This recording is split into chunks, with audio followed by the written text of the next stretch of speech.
बिस्मिल्लाहिर्रहमानिर्रहीम। सही बुखारी जिल्द नंबर 2 हदीस नंबर 1145। रसूलुल्लाह सल्लल्लाहु अलैहि वसल्लम जन इरशाद फरमायो त असांजो पाक पालनहार अल्लाह रब्बुल आलमीन जंहिंजी ज़ात वॾी शान वॾे मरतबे वारी आहे, वॾी बरकत वारी आहे, उहो अल्लाह रब्बुल आलमीन हर राति जे पोएं पहर आसमान दुनिया ते अची करे इहो ऐलान कराए थो त आहे को मूंखां दुआ घुरण वारो त आउं उन जी दुआ क़बूल करियां, आहे को मूंखां पंहिंजे गुनाहनि जी माफ़ी वठण वारो त आउं उनखे माफ़ करियां, आहे को मूंखां पंहिंजी ज़रूरत पंहिंजी हाजत घुरण वारो त आउं उन जी ज़रूरत पूरी करियां।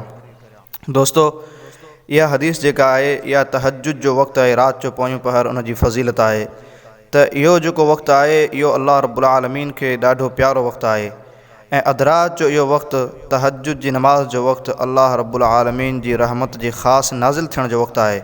उन वक़्तु जेको इंसान पंहिंजी निंड खे क़ुर्बान करे, पंहिंजी निंड छॾे ऐं बीही करे अल्लाह रब्बुल आलमीन जे दर में अची करे अल्लाह खां जेकी तलब कंदो आहे, जेकी घुरंदो आहे, त अल्लाह रब्बुल आलमीन उन जी दुआ ज़रूरु क़बूल कंदो आहे। अल्लाह रब्बुल आलमीन खां दुआ आहे त अल्लाह रब्बुल आलमीन असांखे इन मिठड़े वक़्त में, इन सुहारे वक़्त में घुरण जी तौफ़ीक़ ॾिए।